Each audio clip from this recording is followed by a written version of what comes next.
मझारी मैया कर ली थी श्रृंगार।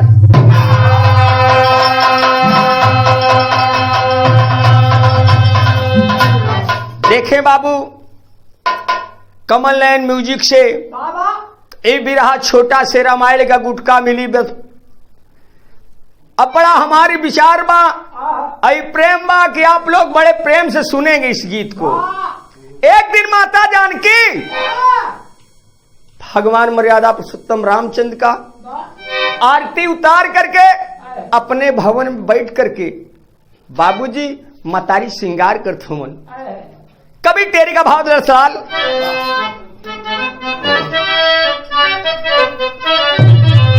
कि हरे मोरे राम दुल्हनिया मन के दासी मंथरा हो।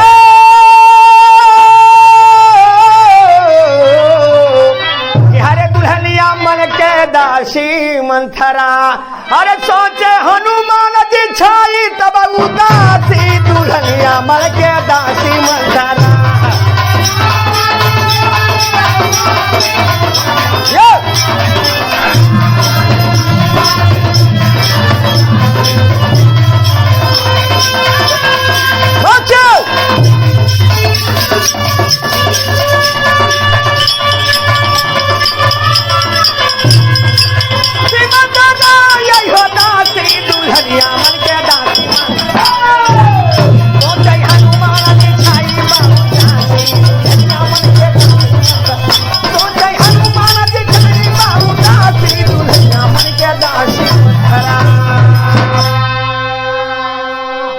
ए बाबू, भगवान जगत जननी सीता जी के सामने जाकर के हनुमान जी कहते हैं माई खड़े हैं बजरंगबली जिसका कहा जाता है दोस्त।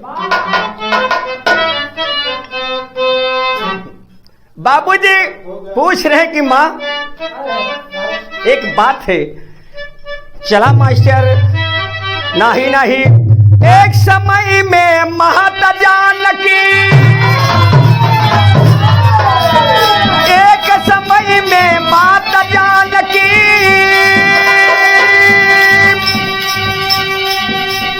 करा रही सरह सिंहार।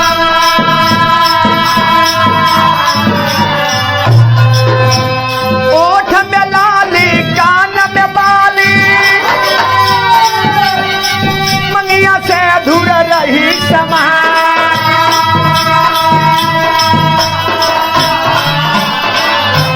चुन चुन के सिंगार बनावे राजा देखी है आज हमार।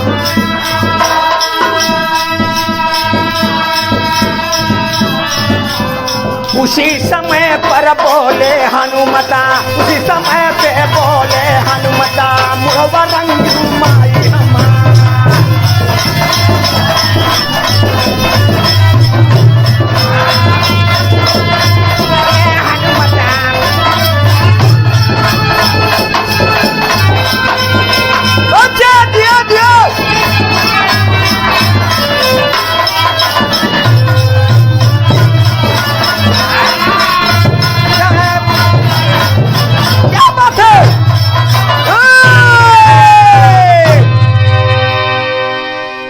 बाबूजी जगत जननी के सामने जाकर के माई सीता जी के सामने बजरंगबली खड़ा हुई की कहले ने माई बतावा ये मूल काहे बदे रंगली हो। मतारी कहलन गया बेटा आपको बतावत थी कि के देख के भगवान मर्यादा पुरुषोत्तम तुम्हारे पिताजी खुशी होते हैं। आवा मास्टर, भगवान बजरंगबली सोचलन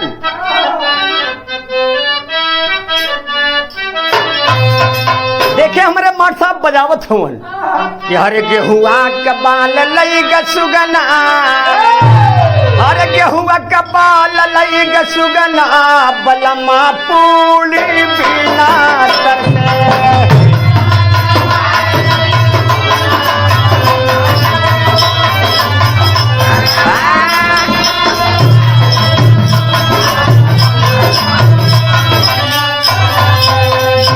लेकिन आप हमार क्षेत्र छोड़ के कुछ आप गाजीपुर क्षेत्र में पहुंचवा तो हुआ कि माई बहन लोग और दूसर कुछ गावत ही माता लोग। अरे ठाड़े रहो मुरली वाले गगरिया घरा दे के आई। लेकिन दद्दाराम कैलाश जी गावत रहन बाबूजी कितना ईंट के गाँव है 36 सिमरन कुर्ता में चढ़ावे भैया कि हरे हमहू चलब गंगा नहाई, हरे हमहू चलब गंगा नहाई, घोड़ैया हम लैला राजा।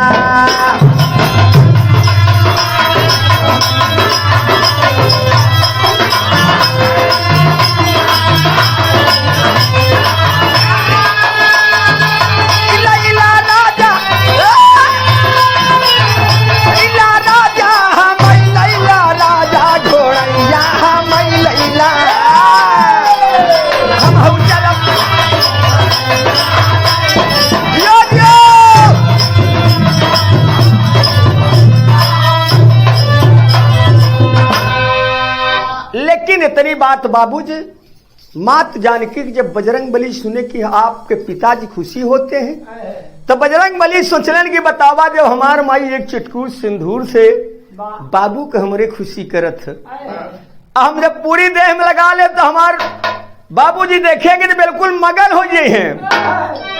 बजरंग बली कैलन का यही भाव में मास्टर कहे चलले बजरंगी रही आई, अरे चलले बजरंगी रही आई, बनिया के दुकनी पे आई, बजरंगी रही आई।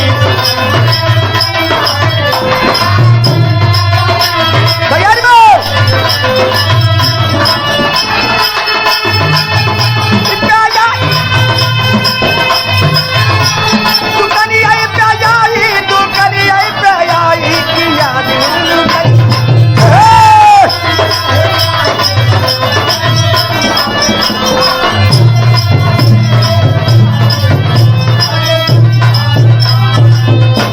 बाबूजी बजरंग बली रहिया के लगन दुकान खोजे बच्चा भाई तब ते निगाह में बनिया के दुकान आ गई कहे बोरा वाला से धुरा ले हरे ऊपरा गिराई अम्माई के सामने चलला रही आई।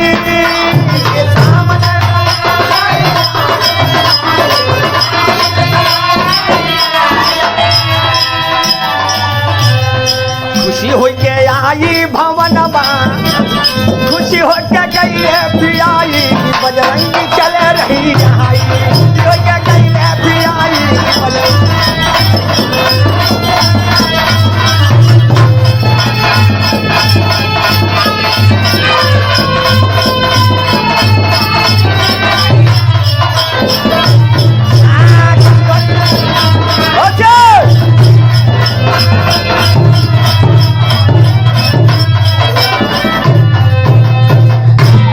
बाबूजी बनिया के दुकान पे पूरा बोरा का बोरा सेधूर अपने ऊपर गिरा ली और जब गिरा लिए मतारी के सामने खुशी हुई केवलन की हे माई बाबूजी कहाँ गए कहन का बताई बेटवा बस आवत ही भगवान मर्यादा पुरुषोत्तम रामचंद्र जी देखे बाबूजी कहन कि रे जगत जननी सीता जी अभी इनका सिंदूर का मालूम हाल नहीं बाकी सिंदूर टुकली में कितना पैसा लागत है और कितना प्यार होता है।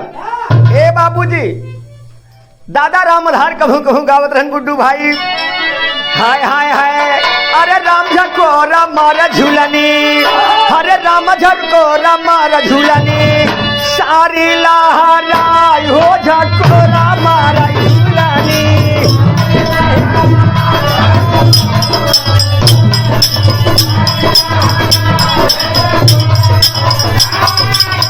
हमारा झूलनी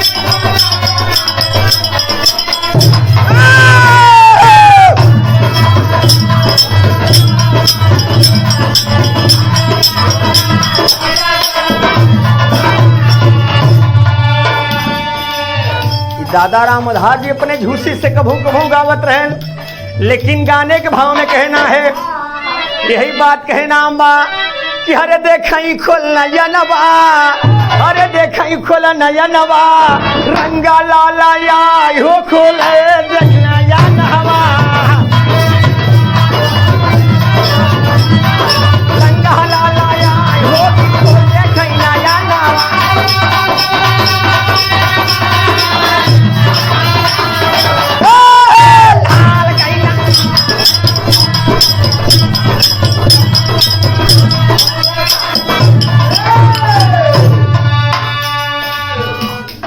भगवान मर्यादा पुरुषोत्तम रामचंद्र देखे कि अरे जगत जननी सीता जी कहे लगे रामचंद्र सिया से समझाई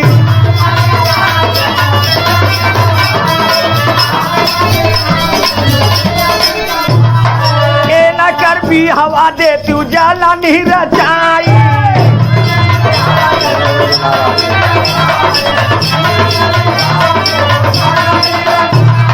हाँ मंथरा के पास भैया गई रही आई हो देखाई को नवा रंगा लाला आयो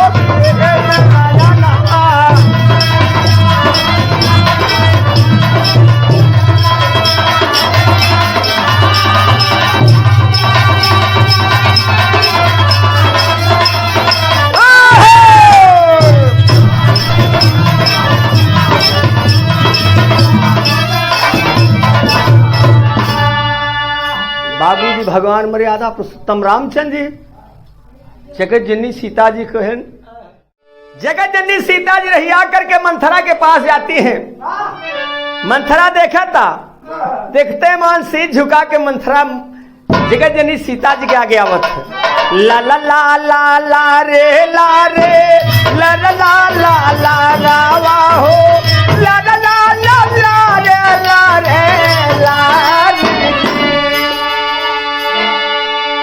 कि गिर के चारानिया पे मंथरा बोले लगली मंथरा बोले लगली कैसे यौवनवा जननी आज सिया महतारी कहिलन तोहरी दुअरिया अइलन तोहरी दुअरिया अइलन पर के राजिया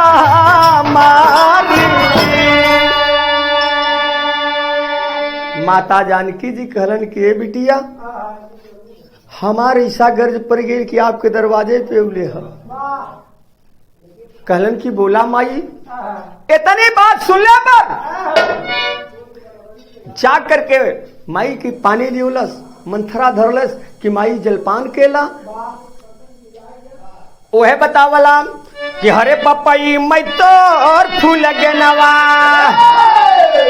तोर फूल गेनवा हरे तोर फूल गेनवा कि हरे पपई मैं तोर फूल गेनवा अरे नाने मुहे दई दिहला गबानावा पपई मैं तोर फूल गेनवा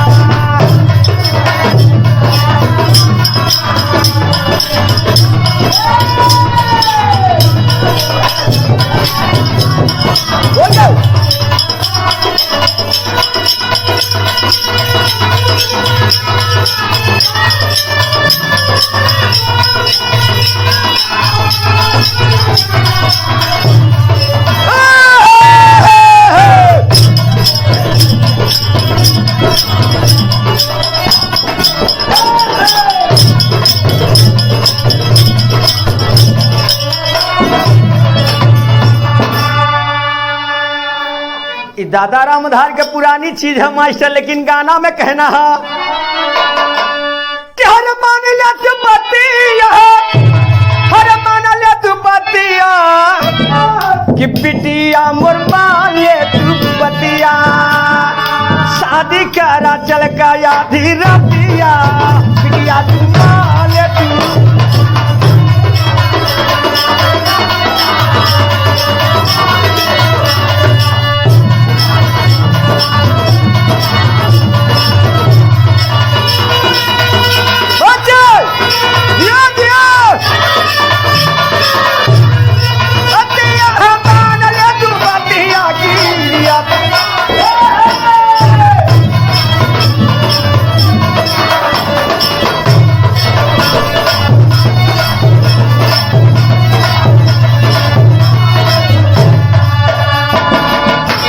मंथरा कहे माई हमके सही सही बतियावा अके कराय साथ मारा भावरी घुमावा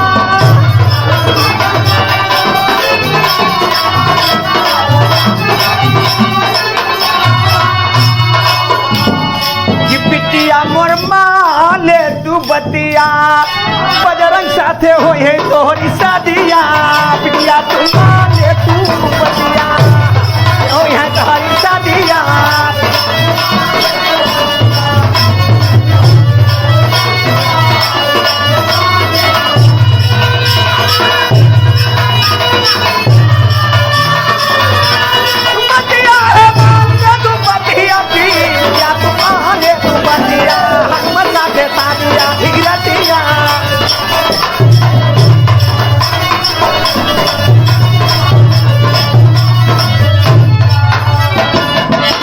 मात जानकी कहलन कि ए बेटी हनुमान जी के साथे शादी आपके हुई। मंथरा मने मन में खुशी के करे बाप रे बाप वीरों में वीर महावीर हमार दुल्हा बहुत मगन भई। शादी का डेट हो गई माई जगत जननी लौट के बोलन भगवान मर्यादा पुरुषोत्तम रामचंद्र सिसकाहत के सैया मंथरा तो मान ले बिया। अब मंथरा सोचे तो कब भेंट हुई। डेट हो गई बाबू साहब माता बही लोग गावती लड़की के पक्ष वाले यारे आवाह देवी मैया हर बैठा मोरे अंगना हो दे बैसा रंगिया बिछा तोहरी शरण मैया हम जाए रोपे मोरा जागा पूरा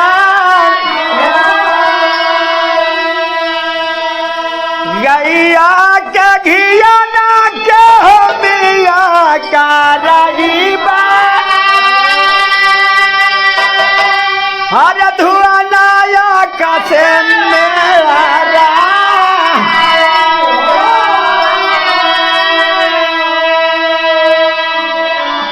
माता बहन लोग गावत थी बाबूजी दोनों तरफ से तैयारी होत पर बजरंग बली सोचे थे कि रो मंथरवा तो हमसे बियाह करबे। हाँ अब वही की सही हम बतावा हम क्या दुनिया बाल ब्रह्मचारी कहा था तू हमरे बियाह करे बेरे मस्त हो। मंथरा गावत बे राजा के पिया पर राजा से आप विदेशवा में छैला और बिरही बादल बासे जारी हो मोरी उड़ी उड़ी डाल गया चरिया मोरी उड़ी उड़ी डाल गया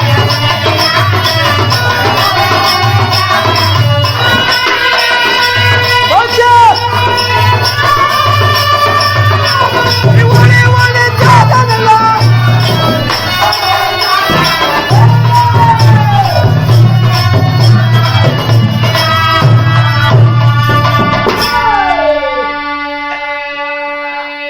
लेकिन बाबू पिराहा में आ जा कहना है सही होगा कि खुशी मना मनसाना ये मत सोचे न घरवा और ये दूल्हा बजरंगी जुधारी हो कबा आई है मोरी से जरिया आई है मोरी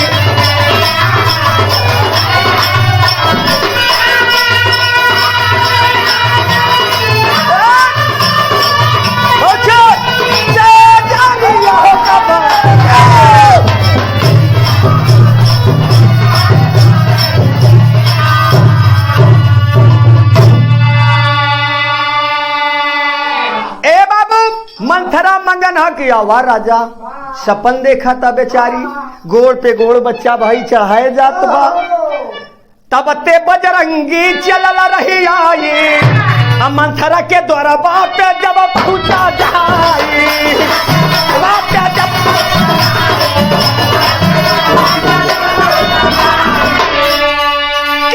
सकरी में ठोका बजरंगी जब मरला और मंथरा के खुलली ना जारी हो राजा कब आई बाबू से जरिया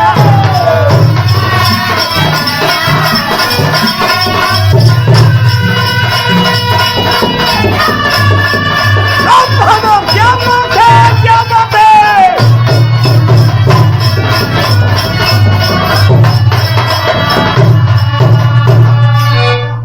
बाबू बजरंग बली बड़ा रुआ में हो कि आज चल के माई के सामने नहीं कारिंदा कि हम बियाह ना कर रहे।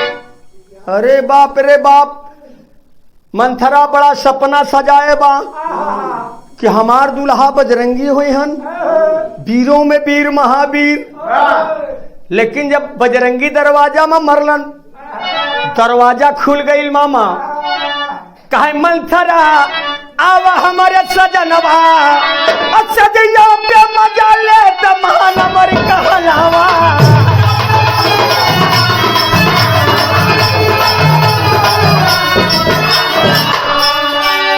के बोना बजरंगी माई से नहीं करी हो और सदिया ना कर दे भावा नवा मुझे बजरंगी जमना।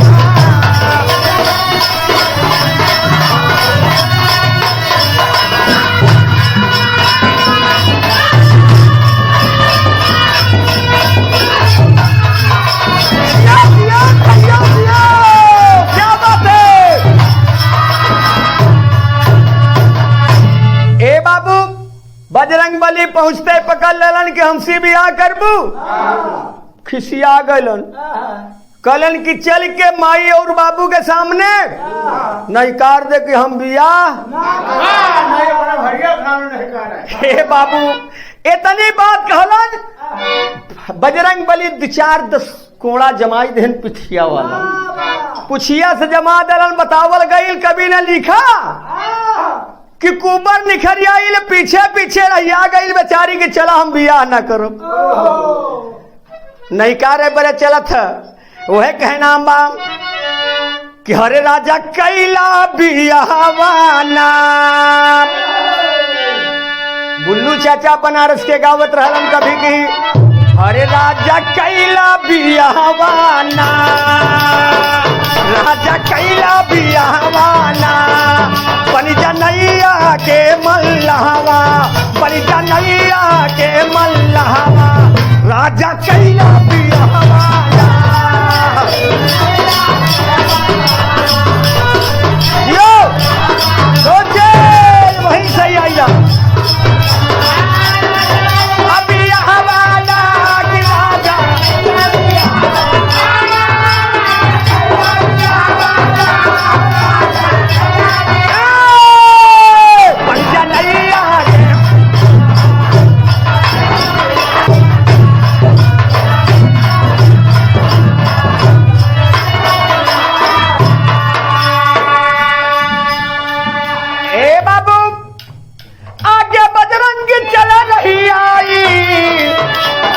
पीछे मंथरा चली लपिछियाई, पीछे मंथरा चली लपिछियाई।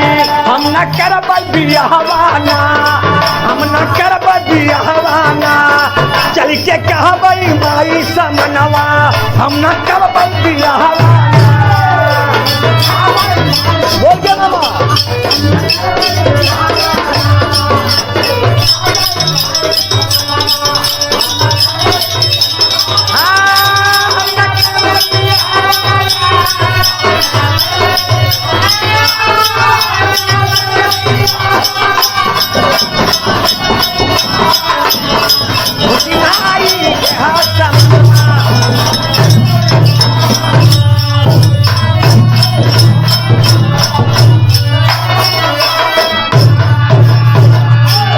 चाई के बाबूजी भगवान मर्यादा पुरुषोत्तम का दरबार लगा है। बजरंगी कहलन की मई पूछा ही हमसे मंथरवा बिया करी, तैयारे नहीं होती बे। अब हुआ तो ठोके बजाए हैं कि चल के नहीं कार दे।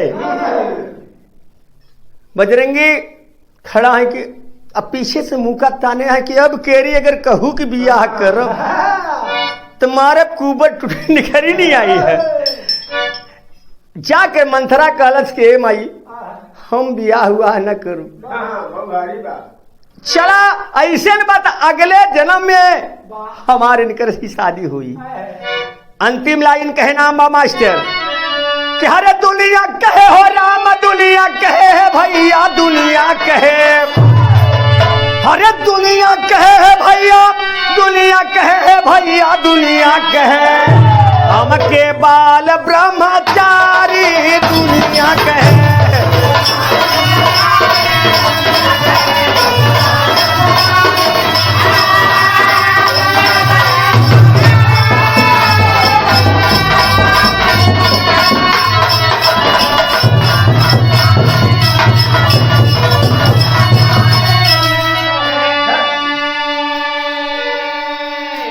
बजरंगी कहलन कि हे माई, हमके सारा संसार बाल ब्रह्मचारी कहा था, ये ब्याहे में फंसा के हमारी जिंदगी बर्बाद ना करा।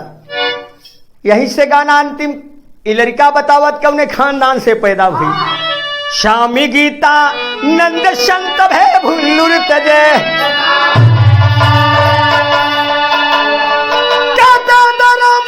गुरु महादेव जी कहे हर सब सारद के बलिहारी हो।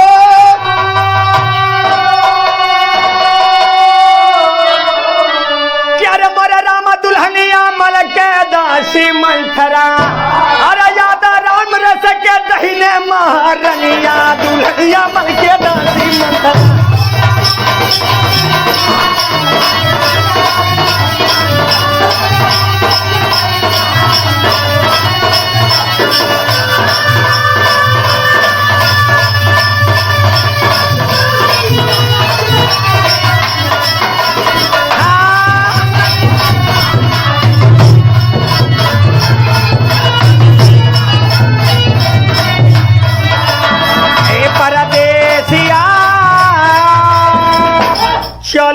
चली रे